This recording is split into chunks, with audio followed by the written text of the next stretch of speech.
What's going on, my friends? This is Lauren with the TMF podcast, and I'm going to do a quick recap on stocks.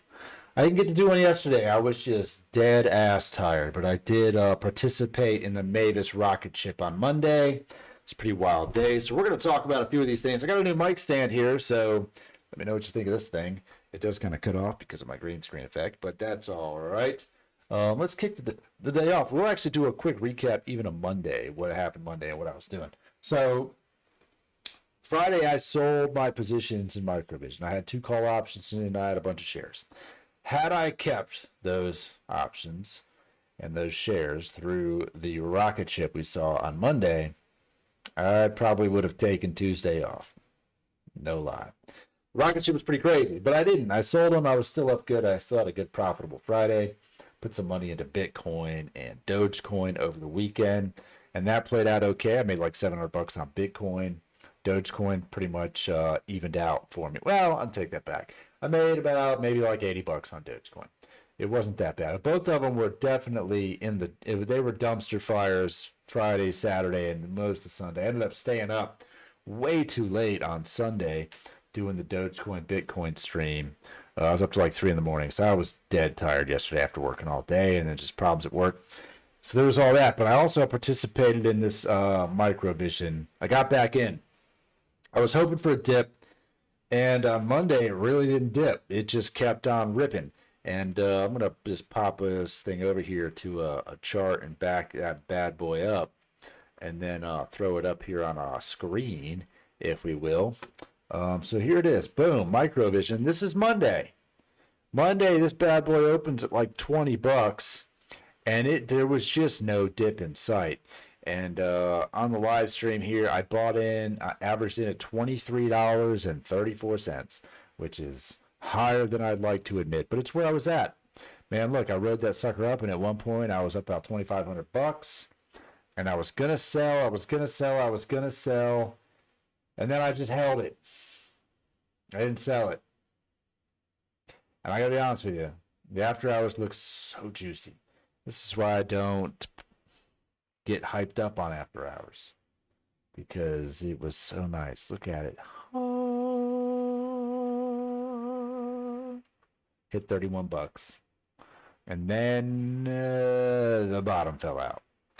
I knew there was going to be a pullback. Look, I'm not crazy. I don't think the stocks go up 150% in 5 days and just rock it up. They keep talking about a squeeze. They keep talking about all this hype and all these technicals. It's not going to stay there forever. However, it was up so high. It was up so high in pre-market. Didn't see it quite the fall from grace. Like, I was watching Trade Mode James and talking about, testing these certain levels of resistance here, staying above. And, we got that first hitter. This is the 10-minute chart. We'll just pop it over to the 1 minute. Back it up here because it kicked off and it was holding like 27. It should have sold. That would have been great. It's like I'll sell by the dip. I set a sell limit. I did. It was for $28. And then I moved it to $28.50 because I'm a dumbass. I would have sold. I would have hit it. I would have sold. But you live and learn, right? So it starts going down. I'm still in the green, so I don't really care. And I thought, okay, well, the sell-off ended up being pretty bad. It dropped way down. And I told myself, I'm going to, if it breaks a certain resistance here at 2175 was going to be my out skis, right? I was going to pull out at 2175 because when I looked at the chart across the longer pattern of it, man, this thing's all jacked up here. I don't need a day range. Come on now. Sorry about that. It just is so far over here. When I looked at where we were at, I wanted to test this candle wick down here, right? So that's like below 22. We're like going to form this head and shoulder pattern. So that's where that's where I wanted to get out. Because if it crossed this, then it was going to keep going down. And I was busy at work, And when the drop hit, I wasn't there. I couldn't set a stop loss on the platform I was trading on, so it is what it is, right? So I got stuck holding it. And it kept going down. I said, damn, because I was going to sell. If it broke 21.75, I was like, it's going down to 19 and change, and then I'll ride it back up. Because there's no way they're giving up freaking below $19 going into earnings. Plus, Mvis has this demonstration for the technology they're working on. It's too much hype for it to go back below there. Now, Mvis has also been above $20 several times this year. So, in the last year, maybe not this year, but it's been up there. So this stock being at $20 a share is not crazy.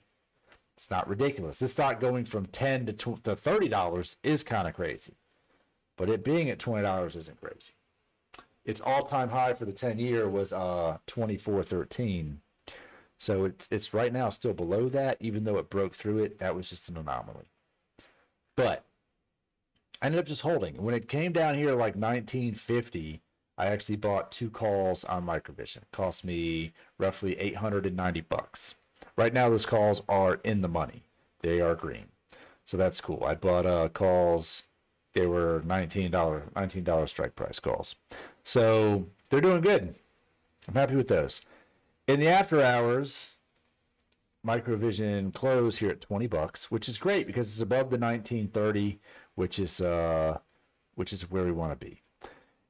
And it's gone up a little bit. At one point, 21.57, which is awesome, and it's currently just under $21 as the 9 o'clock bell rang. So that's great. Jim Cramer came out and said something. I don't know. I haven't seen it. I was going to try and look it up and see what he said. I know Trade Mode James didn't see it either. He just went in there and said, well, if you're talking about it, it's going up because there's no such thing as bad publicity. And yes and no. Jim Cramer apparently called Microvision a meme stock, which I can't agree with it being a meme stock. There's not enough Redditors participating in this for it to really be a meme stock. I think there was enough short interest for it to definitely jump up, and there's definitely some FOMO in there. But I preface this, the free float is 150 million shares. It's 10 million people in Wall Street bets. All of them would have to buy 15 shares. Now, I'm a member of Wall Street Bets, but I can't tell you I go on Reddit actively because I don't. Do I pay attention to what's happening on there? No, I don't. Now, I would look at a couple posts. Sometimes it would notify me like, DFV update for GameStop. And I'm just curious to see if that dude's making any money. But I've never seen like a choreographed effort on Wall Street Bets to actively buy a stock. And I would say out of 10 million people, you know, if 10% were active on doing something, still they'd have to spend so much money to eat up a free float. So I think I'm going to stick with my guns here and say this is really just a bunch of retail traders and more so less institutions that drove this thing up. And when we look at the order flow breakdown here, you know, today the order flow was huge on the large sell side, you know, 10.31, and the buy side was only 2.38. And that's where we got hammered, absolutely hammered, because when you look at yesterday, it was all up in the green. You know, it was way more large scale orders yesterday. And today, those big boys sold off. They took their profit. Pre-market, dude, $31, and they were out. They were out skis. So, what lies in store? That's what I want to talk about right now. What do I think is going to happen tomorrow? Because at the moment, I'm holding the bag, and the bag's, you know, it's not super heavy, but it's got some weights in it. So this is what I see happening, right? We're looking here at the 10-minute chart, but I was really looking more at the 30-minute and up, right? When we zoom out on this bad boy, and we definitely formed a bit of a cup. Right? I don't know, my cursor's off, but you can follow the crosshair there. So there's definitely a cup formed. And what's nice about this cup is that it kind of broke the head and shoulder pattern because it's above, right? If I pull up this draw line here, our head and shoulder is really right here. That's where it's at. Kind of $20, but really just a little below 20, right? It's about, yeah, let's say 19 and change right there. So what's nice about what's happening, and we'll have to wait till the morning to find out really what's going to happen.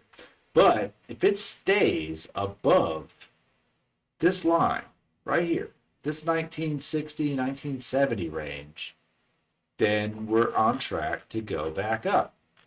It's consolidating, and honestly, it was a boring ass day. I know he was looking at the 4-hour chart, and he's like, bro, like nothing happened in the middle, really for most of the day. We had one big sell-off, and then nothing really happened. So to have the volume that it had, which was pretty high up there, let's look at it, 158 million.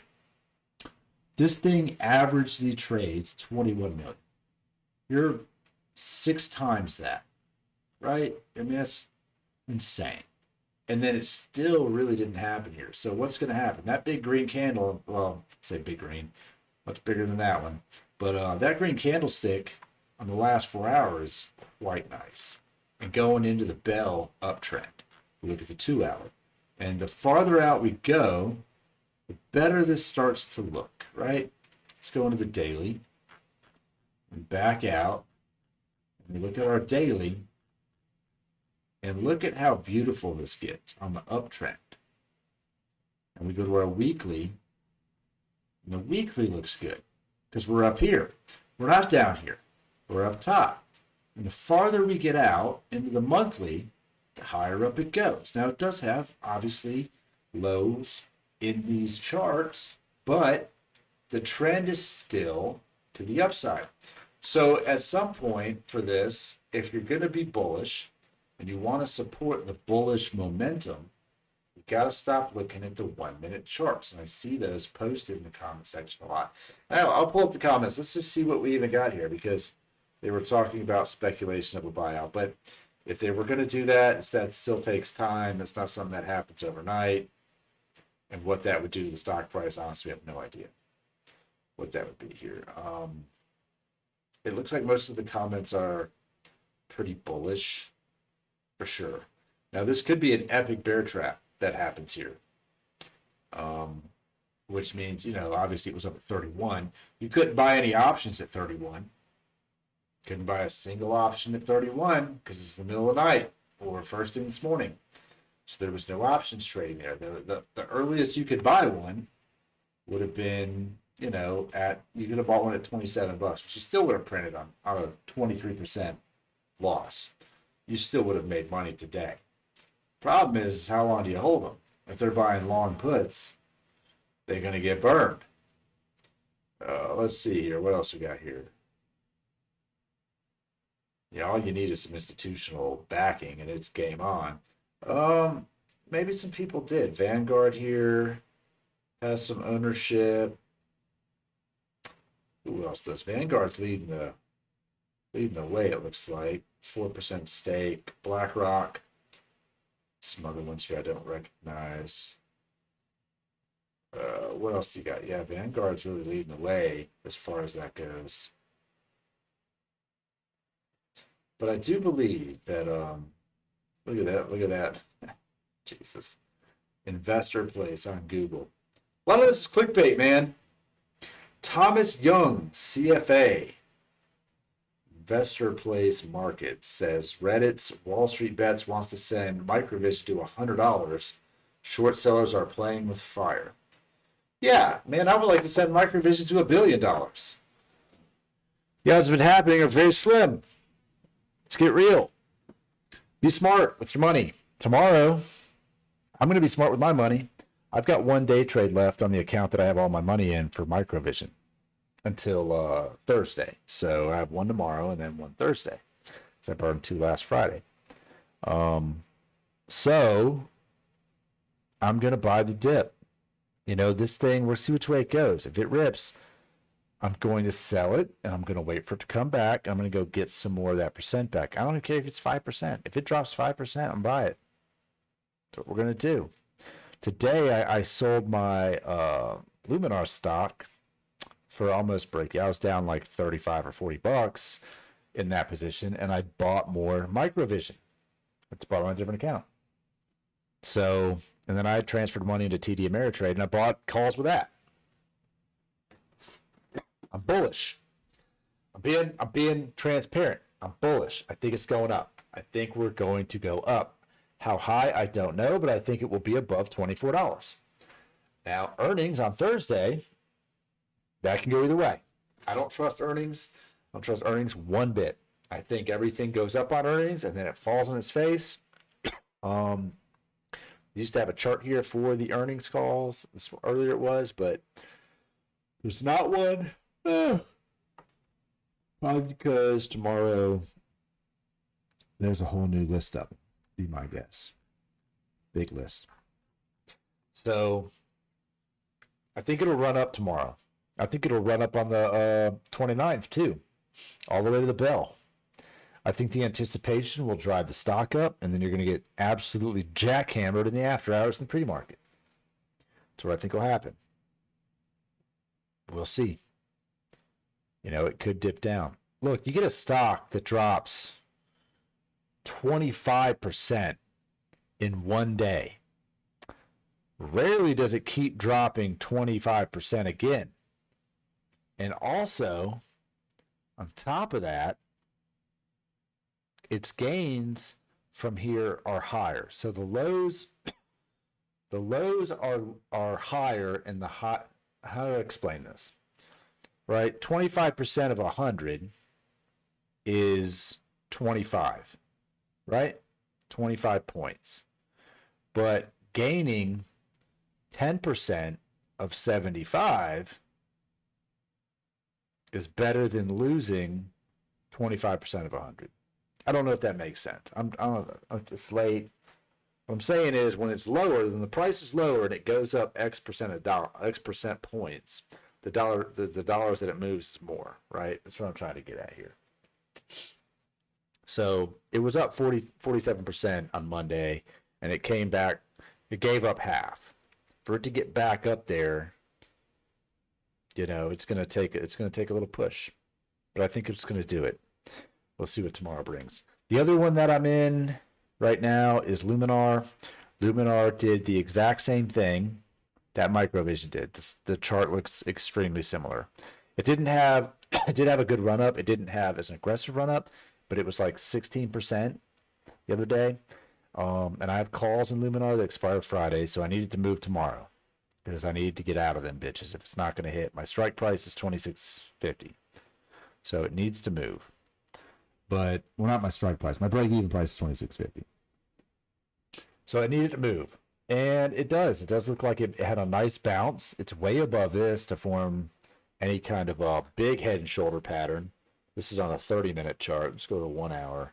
You know, so it's above the shoulder. It's actually like a good bit above the shoulder. So this should be bullish.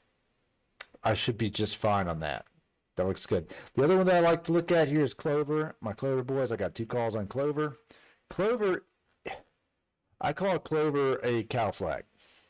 I say cow flag because it's like a bull, but the horns aren't really there, and it's kind of slow, and sometimes it takes a nap.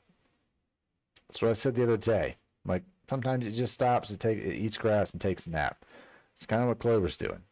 Still moving in the right direction. It's just less exciting. It's a little bit slow. So we've got that going for us. But I do still see it paying out. All the options for Clover are May 21st. You got plenty of time. He's got 3 weeks on them. I'm just going to do the price change here, high to low. Novavax was up. GameStop had some decent movement. It did some, right? It went from 150 to 198 and then came back down to 177. But again, let me pop the chart up. Again, they got shafted in pre-market, after hours pre-market. If you were hodling it, you got screwed.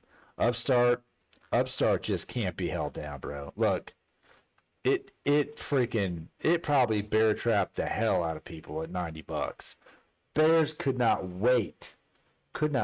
freaking wait for this thing to break 100. And it came down under 100 for what? 2 days. And they were probably freaking buying puts like you couldn't believe. Puts are printing. Puts are printing in the chat. Bro, post them. Go ahead. Pull up your account. Post your puts. Let me see them. I guarantee right now, they on fire. Right now. That's what I know. Upstart is a bear trap constantly. It's like, I'm going to back out to 4 hour. Bear trap. Bear trap. Bear trap. Hold on. Let me do this again. Here we go. Here we go. Look, bears trap. Bear trap. Trap. Oh, bull trap. Psych. Bear trap. Up. And then they're like, oh, this is it. It's going to crash. Nope. Trade sideways. It's going to crash. Sideways. It's going down. Sideways. Then they're like, puts are finally printing, and they get real greedy right here. Get real greedy right here. Look at it. 89.33. And they're like, 60 incoming. 60 incoming. And then it goes 60 times 2 incoming. 60 times 2 incoming. 123. Eat a big fat D, bears. That's what Upstart does. Upstart feeds bears D for breakfast.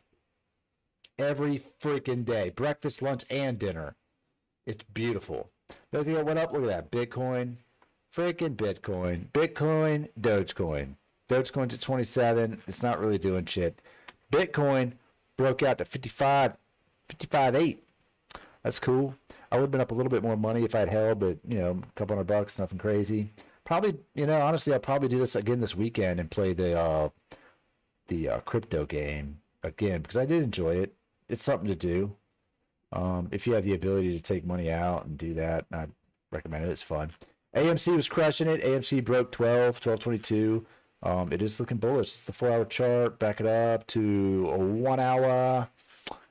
Still bullish, man. Still an uptrend, which is crazy. I honestly think that with AMC, the stock's going to continue to rise as long as we continue to release movies that do well. It's hard to be bullish on a company that cannot produce revenue. And now that they have movies coming out, Mortal Kombat came out, did like $150 million, and there's going to be more movies. Every time there's a movie, the stock's going to go up until we get a continuous flow of content. No content equals no revenue. So you can open up all the theaters you want, but if there's no movies to play, people aren't going to go. And honestly, I watched Mortal Kombat over the weekend, but I didn't watch it in theater. HBO Max, man. I mean, look, that's a great deal. It was $10, $14. You can watch movies, it was the day they came out, but I got a freaking projector in my house. What do I care? It was great. I watched it with the kids, popcorn, pizza. It's a good time. I don't know if they're not going to cut that revenue, but I think if you keep putting out content, it's going to happen. But there were some other ones that gave up the goose today. I think tomorrow's going to be a green day. Unless someone comes out, like Biden or Powell or, someone comes out and tanks the stock market again, I think we're going to be green. Today was a good day. It was overall, it could have been way worse. So that's where I'm at. I'm hodling my Microvision. I'm hodling my Luminar calls, and I'm going to let them go when I feel like there's an opportunity to capitalize on the upward trend and load up more shares. If I had sold at $21.75 today and bought at $19.50, and tomorrow the stock hits $23.50 again, or $24, I would have doubled my profit off of that. So keep that in mind, man. I'm not telling you that you should do what I do, because I've made a lot of emotional decisions in the stock world, and I've also learned from some of them, and I still get sucked in sometimes, man. I still just FOMO into some stuff, and I feel like Dave Portnoy sometimes, which sucks. It still happens. Not as often. It still happens today. I watched it just go down. I'm like, well, we're just going to hold on to it because if it spikes 10% tomorrow, that's more than what I could pull it out and put it into something else with. So that's where I'm at, man. I will see you guys tomorrow. I do the live stream all day. It's probably hella boring for most of you. Especially if I'm busy at work, I don't get to jump in the chat too often, but I do come in and check on it and reply to comments and stuff. And I got a couple guys that join every day, and I really appreciate you guys who come in and join the live stream, and we chatted up about the stocks. And we're like, we freak out together. It's fun. I thoroughly enjoy that. Today's shirt of the day, the count is 0. Get after it. If you don't know what that means, that is a saying from SEAL guys, man. David Goggins, Jocko Willing, probably Cam Hanes. I mean, Cam Hanes was a SEAL, but you know, it's this: to do all or nothing. If you got to do 10 reps and you get to 9, the count is 0. Start over. That's what it is. No matter what, you do all or nothing. If you don't do it all, start over. That's today's shirt. It's a good inspirational shirt for you. I think I'm going to make a new one that's going to launch. Maybe I'll do it tomorrow. Maybe I'll stay up tonight and do it. I'm pretty tired, but I'm going to make one about something. I'm going to announce it on the next video. So I got a video I want to talk about. It's going to be a lot shorter. So check it out too. So till then, I'll see you guys tomorrow, man. I really appreciate anyone who stops by and watches this. Leave me a like or something, man. Do appreciate it. I'm going to keep doing them.